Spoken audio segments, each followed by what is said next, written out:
sempre é comovedor o ocaso. Por indigente ou charro que seja, porém mais comovedor ainda, é aquele brilho desesperado e final que enferruja a planície, quando o sol último afundou. Vamos começar a aula, né? Jorge Luiz Borges. Pessoal, a gente hoje vai ver eletrólise, tá? Agora, né? Eletrólise. Vê bem, eletrólise é o sentido contrário da pilha, tá?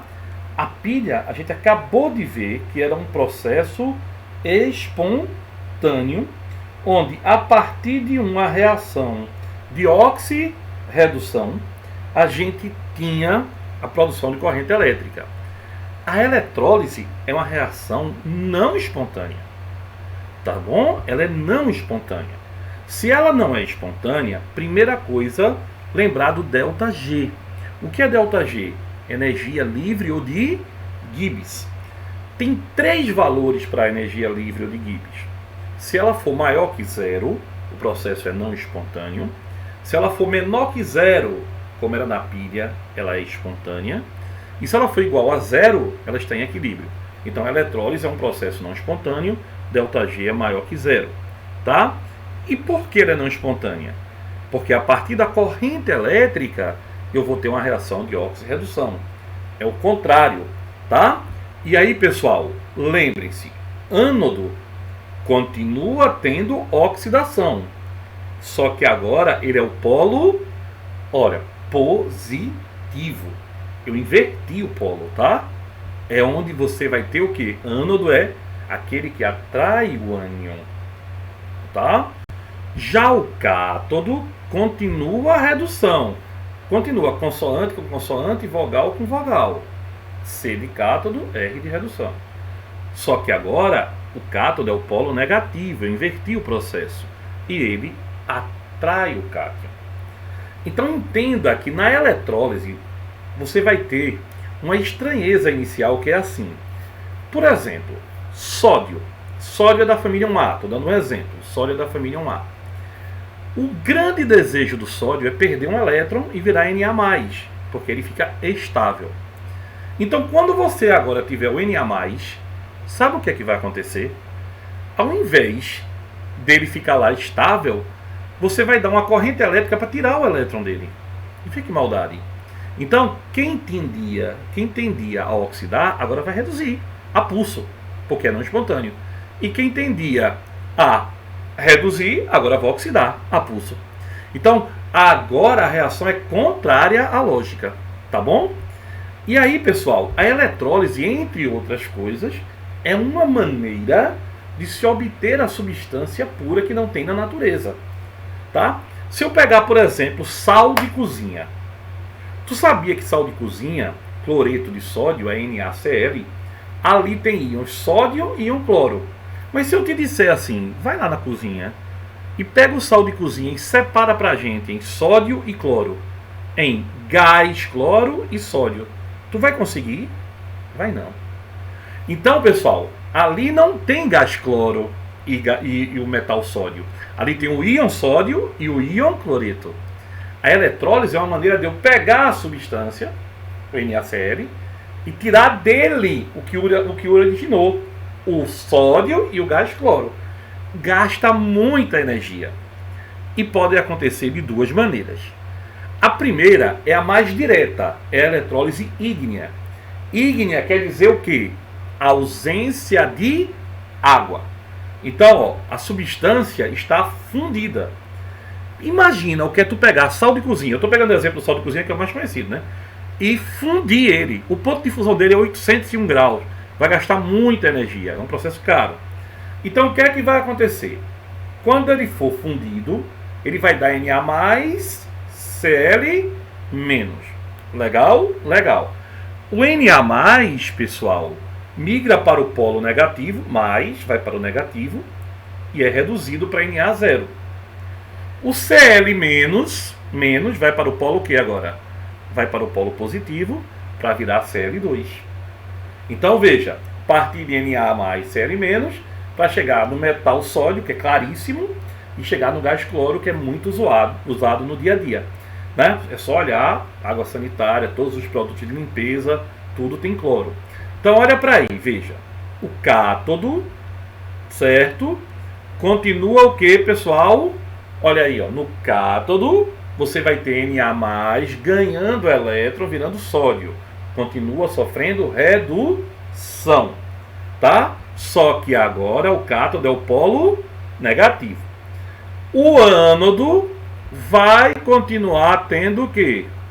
A oxidação. Olha aí, o cloreto oxidando, virando gás cloro. Só que agora o ânodo é o polo positivo na eletrólise, é invertido. Quando eu somei minhas equações para a equação global, olha aí, ó, o NaCl, tá, depois de ter sido fundido, deu origem ao metal sódio e ao gás cloro. É um processo industrial muito lucrativo, tá? Agora que exige uma quantidade de energia exorbitante. Tá bom? Esse é o primeiro ponto da gente no dia de hoje. Agora, vê bem, não vai ser essa eletrólise a que vai nos preocupar. Por quê? Vê bem, pessoal. Aí eu só tenho um cátion e um ânion. Toda vez que eu tiver uma eletrólise ígnea, eu não tenho água. Então eu só tenho o cátion e o ânion para colocar. Se eu colocasse nitrato de sódio, ia ter quem? Nitrato e sódio.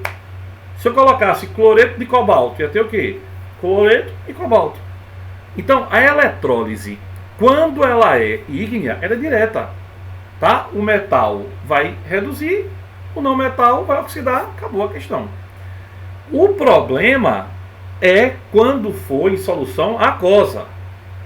Ah, meu Deus, é problema, né, Gustavo? Não, não é problema. Mas você vai ter que se ligar. Porque quando for em solução aquosa, veja, esse copo que estava cheio d'água, na solução aquosa, ele já tem H+, e OH-. Então, quando eu jogar um sal aqui dentro, eu vou ter o quê? 2 cátions e 2 ânions. E eu não posso fazer eletrólise de 2 cátions e 2 ânions. A eletrólise é de um cátion de um lado, de um ânion no outro. Sim, e qual é o problema? O problema é que, como lá dentro vai ter água, já vai ter, ó, esse daqui que está em pretinho, ó, já vai ter H+ e OH-. E eu vou ter que comparar com o que vai entrar. Então, quando eu comparar, eu vou dizer assim, por exemplo, vê que legal, eletrólise aquosa do NaCl, só que agora em água. Me diga uma coisa, já tem água. Por que já tem água? Porque a eletrólise é aquosa, certo? Já tem água. Eu joguei o que agora? Sal. Vai ter Na+ e Cl-. Pessoal, olhe para o produto. Eu tenho quantos cátions? H+ e Na+. Tenho 2. Vou ter quantos ânions? OH- e Cl-. Vou ter 2. E daí, Gustavo? Pronto. E daí que agora eu vou ter que descobrir qual cátion reage primeiro e qual ânion reage primeiro. Descobrir é uma palavra meio pesada, né? A gente vai ter que comparar com essa tabela linda que eu fiz aqui. Olha, sempre que eu tiver 2 cátions e 2 ânions, só um reage. Só um cátion de um lado, só um ânion do outro. Então, primeiro, vamos para o cátion. H+ ganha de quem? É como se fosse uma corrida, onde vai correr H+ e Na, no caso aqui. H+ sempre ganha da família 1A, 2A e alumínio e perde para o resto. Então, tu memoriza que ele sempre ganha para 1A, 2A e alumínio. E o OH- sempre ganha para ânions oxigenados e fluoretos. Então, olha para mim. Entre H+ e Na+, quem vai ganhar? Se H+ ganha para 1A, 2A e alumínio, e Na+ é da família 1A, então na disputa entre H+ e Na+, quem ganha é o H+. Já sei que o H+ é que vai sofrer a eletrólise. O Na vai ficar quietinho lá guardado. Entre OH e Cl, OH ganha de quem? Dos ânions oxigenados e do fluoreto.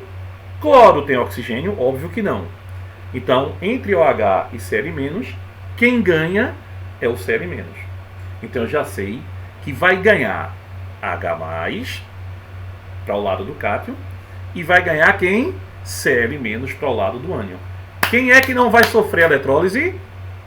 OH e Na. NaOH, só da cáustica. Então ainda tem um produto secundário que é a soda cáustica, que vai ficar sem sofrer eletrólise. Então olha que bonitinho, ó. O hidrogênio ganhou a corrida, virou H2, numa reação no cátodo, tá? Que é uma redução, que é o polo negativo, a eletrólise. E o cloreto, no ânodo, sofreu oxidação. Ao somar, você vai ter aí, olha, bonitamente, a produção de hidrogênio e de gás cloro. Então a eletrólise da solução aquosa liberou quem? Hidrogênio e gás cloro. E o meio ficou com quem? NaOH, que não sofreu eletrólise. Então, pessoal, teremos que memorizar essa tabelinha que está em cima da minha cabeça. Ó. H+ ganha de quem? Um A2A e alumínio. E OH, ânions oxigenados e fluoretos. Sabendo isso, por exemplo, vou fazer ela aqui, ó. De novo, vamos lá. H+ da água, OH-. A água deu H+ e OH-. E o NaCl deu quem? Na+, Cl-. Tudo bem. Vamos lá, quem vai primeiro para o polo positivo? O cloreto, porque o cloreto é ânion não oxigenado. Então, vai lá. Quem é que vai para o cátodo, que é o polo negativo? A gente acabou de ver que o hidrogênio ganha para a família 1A. Então, a prioridade é dele. Então, baseado nisso, basta agora fazer o quê? Vai acompanhando a tela. Basta somar. Tá? Então, olha aí, ó. Cloreto foi para o lado, virar gás cloro. H+ foi para o outro, virar gás hidrogênio. E quem é que não sofreu nada? Eu nem mexi no Na, nem mexi no OH. NaOH, soda cáustica. Pingo, indicadorzinho, fenolftaleína. Então, ó, fica roxo, dizendo que a eletrólise do NaCl ainda produz no final soda cáustica. Então ela tem um caráter básico no final. Entendeu? Então a gente precisa saber quem tem a ordem de descarga. Quem vai primeiro, tá? Por exemplo, eletrólise do sulfato de cobre. Vem comigo. Água, porque é eletrólise aquosa, e sulfato de cobre. Não faz nada, para pensar. Entre H+ e cobre, aí eu penso, H+ ganha da família 1A, 2A e alumínio. Cobre nem é 1A, nem é 2A, nem é alumínio. Então, quem vai ganhar é o cobre. Já sei que vai ganhar o cobre. H não sofre nada agora. OH e SO4, quem ganha primeiro? OH ganha dos ânions oxigenados. Então, quem vai é o OH. Então, vai reagir cobre e vai reagir OH. Quem é que não vai reagir? H+ e SO4. H e SO4, H2 e SO4. Agora vai ficar ácido o meio que não reagiu. Tá? O meio fica de quem não reagiu. Então vamos lá, quem é que vai primeiro? No polo positivo vai o OH, porque ele é mais reativo do que o ânion oxigenado. E no outro vai quem? O cobre, porque o cobre é mais reativo do que o H+, pela tabelinha. Ao somar as equações, tá? Quem é que não reage? H2 e SO4, ficando no meio. E pronto, pessoal, quando se faz passar uma corrente elétrica através de uma solução aquosa de iodeto de potássio, o que é que a gente verifica? Veja, se você tiver uma solução aquosa de iodeto de potássio, a gente precisa lembrar que tem água. É solução aquosa, eletrólise aquosa. Então, ó, vê que legal. H+ ou H-, K+ e menos. Então, vamos repetir comigo. Entre H+ e K+, quem vai primeiro, Gustavo? H+ ganha da família 1A, 2A e alumínio. Então, H+ ganhou. E OH- ganha de ânions oxigenados. Então, não ganhou. Então, a gente já sabe que vai o H+ para o polo negativo, ganhar elétron. E vai o iodeto, né, para o polo positivo. Então, ficou de graça, é só você lembrar da tabelinha. E aí, ó, quem é que fica na solução? Quem não reage, quem não sofre eletrólise. KOH. KOH, o meio é básico, né? Então, ocorre migração de H+ para o cátodo e de I- para o ânodo. É importante, pessoal, faz um print, é importante que você tenha isso na sua cabeça, no seu material, até mesmo para que na aula a gente possa tirar dúvida. Tá bom? Vamos lá. Na eletrólise de uma solução aquosa de ácido sulfúrico diluído, quais são os gases produzidos? Ó, H+, e OH-, e ácido sulfúrico dá H+, e SO4-2. Essa nem vai te dar trabalho, porque de um lado tu só tem H+, só tem tu, vai tu mesmo. Mas do outro lado eu tenho OH e SO4-. Ele ganha para ânions oxigenados. Então no polo negativo só pode ir o H+, porque só tem ele. No polo positivo vai o OH-, porque só tem ele. Legal? Então, ó, o que é que ocorre com a concentração da solução? Vai ficando cada vez mais concentrada de ácido sulfúrico, que ele vai sendo produzido na reação. Então, a equação global liberou hidrogênio, oxigênio em solução aquosa aqui, ó. Hidrogênio, oxigênio e água. Então, pessoal, é simples, eu estou lhe dizendo, mas tem que lembrar aquela lógica. Quem ioniza primeiro, quem vai primeiro, tá? Então, lembrar sempre, quem vai primeiro? H+ ganha de 1A, 2A e alumínio, tá? E OH ganha de ânions oxigenados e do fluoreto. Aí ele diz aí, ó, Enem 2017, não precisava nem fazer. Você já ia saber agora, olhando, ó. A eletrólise é um processo não espontâneo de grande importância para a indústria química. Uma de suas aplicações é a obtenção de gás cloro e do hidróxido de sódio, a partir de uma solução aquosa de cloreto de sódio. Cloreto de sódio, que a gente acabou de falar. Cloreto de sódio a gente aprendeu agora, várias vezes eu fiz, ó, vou voltar para você, ó, aqui, ó. O que é que ela vai produzir? A gente viu agorinha. Agorinha, olha, o cloreto de sódio vai dar cloro, o gás cloro. Qual é o outro produto que vai dar? Gás, hidrogênio. E o meio ficou básico por culpa da soda cáustica. Todo mundo lembra, não é? Então, ainda tem mais. Eu tinha feito um aqui antes, só aqui, ó. Lembra? No ano do polo positivo, a mesma questão. Ó, o cloreto tem prioridade sobre o H-, forma cloro. Aí, ó, o H tem prioridade sobre Na+, forma H2. Então é cloro e hidrogênio. Então, se é cloro e hidrogênio, bora ver o que é que ele nos pergunta na questão do Enem. Aí ele pergunta, no processo eletrolítico ilustrado, o produto secundário é vapor d'água? Não. Oxigênio? Não sai oxigênio. Sai o quê? O que é que acabou de ver, que a gente viu? Hipoclorito de sódio? Não. Sai HCl? Não. Sai hidrogênio molecular? Sai. Então, ou era cloro ou era hidrogênio. Como ele não botou cloro, a resposta ficou sendo hidrogênio. Tá? Olha aí, ó. A resolução dela nem precisava. Produto secundário, no caso posto, foi hidrogênio. Poderia ser cloro, mas ele não colocou a opção. Então, letra D. Certinho? Então, pessoal, essa é uma parte que a gente precisa saber bem direitinho. Bem direitinho, tá? Aí, olha, tem uma questão aqui da UPE, tá? Questão mal feita, infelizmente, porque eles tiraram dados que poderiam ajudar na resolução. Mas vamos tentar ir pelo raciocínio. Infelizmente, a gente vai ter que... Ainda nos passamos por isso nesse país da gente, né? Então, vamos lá. Para a produção de fios elétricos, o cobre deve possuir uma pureza de 99,99%. Para tanto, o cobre metalúrgico, que é impuro, passa por um processo que gera cobre eletrolítico, conforme está ilustrado na figura. A figura não nos diz nada. Nada, nada, nada. Tá? Figura muito mal apagada. Se você for no endereço e olhar a figura lá, você vai ver que é outra história. Tá? Aí ele diz assim, ó. No cátodo, que a gente sabe que é o polo negativo da eletrólise, tá? Que é o cobre, que é o cobre puro, ocorre depósito de mais cobre em virtude da redução de cobre mais 2. Cátodo, você sabe que, vê bem, pessoal, é o polo negativo, mas ocorre redução. Continua vogal com vogal, consoante com consoante.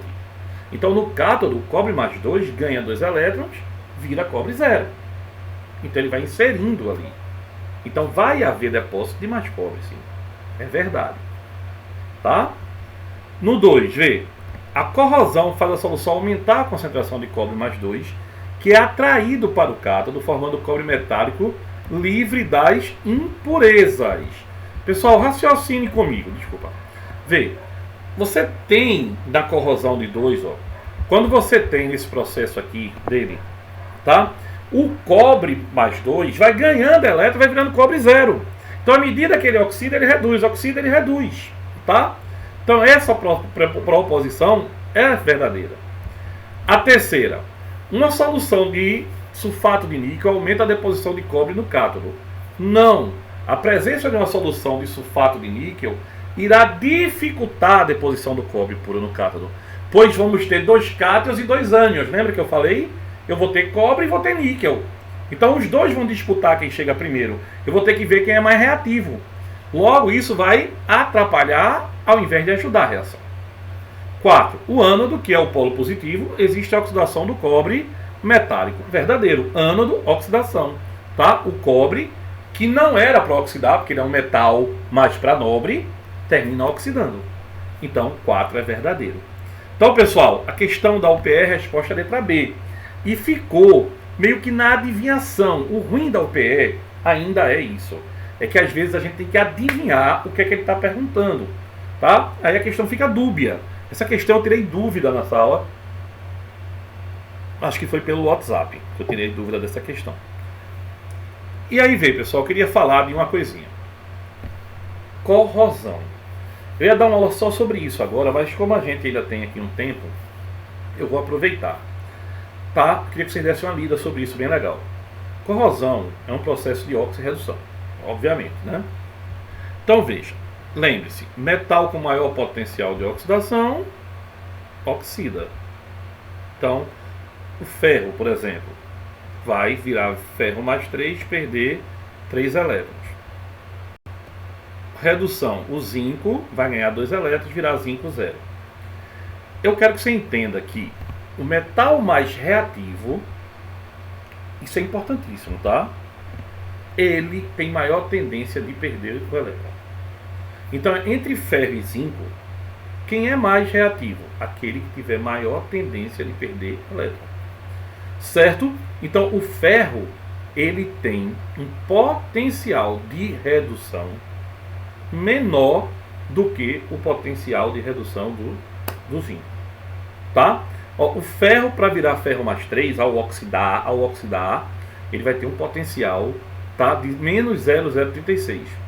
O zinco, para virar vai ser menos 0,76.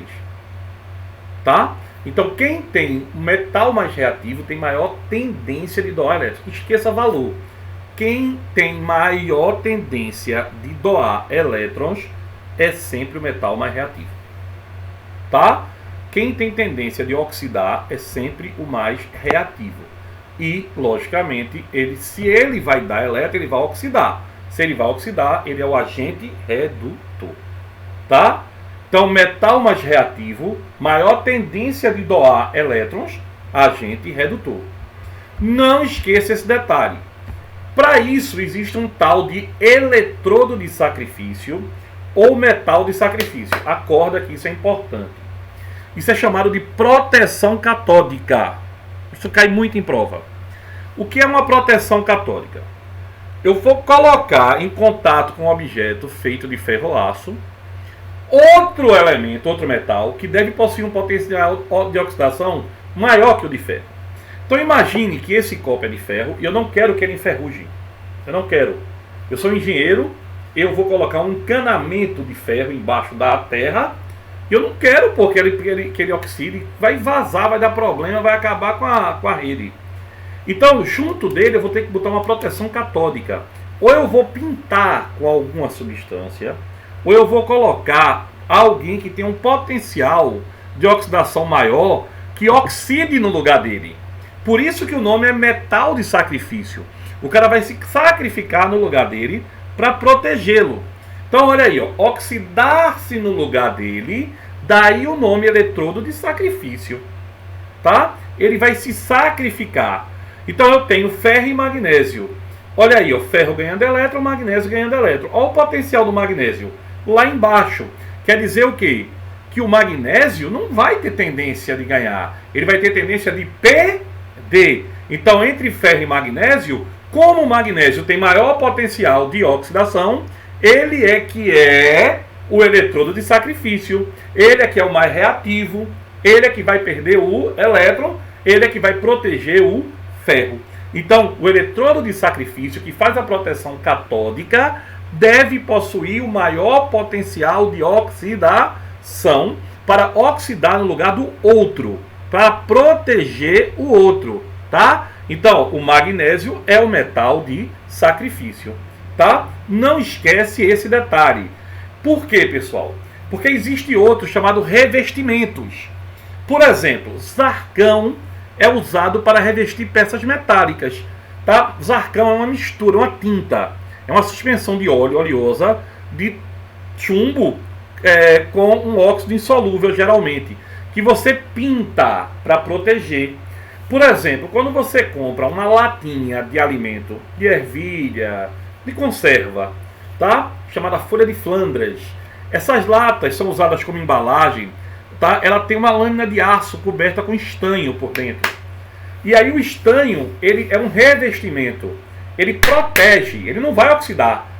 Então, se eu tenho aqui, ó, se eu tenho esse copo e eu pinto ele com algo que não vai oxidar, então se o que está por fora não oxida, ele que está por dentro também não vai oxidar, não tem como. Então, eu chamo isso de revestimento, é o contrário. Por isso que não se deve comprar lata amassada. Porque se a lata tiver amassada, você quando amassou a lata lá, ela pode ter rompido, pode ter feito uma ranhura. E naquela ranhura ter tirado o material que estava pintado de proteção. Aí o contato do ácido, da substância, vai oxidando o que está lá dentro. Então, ó, se a lata for amassada, o ferro ou o estanho da lata vão ficar em contato com o alimento.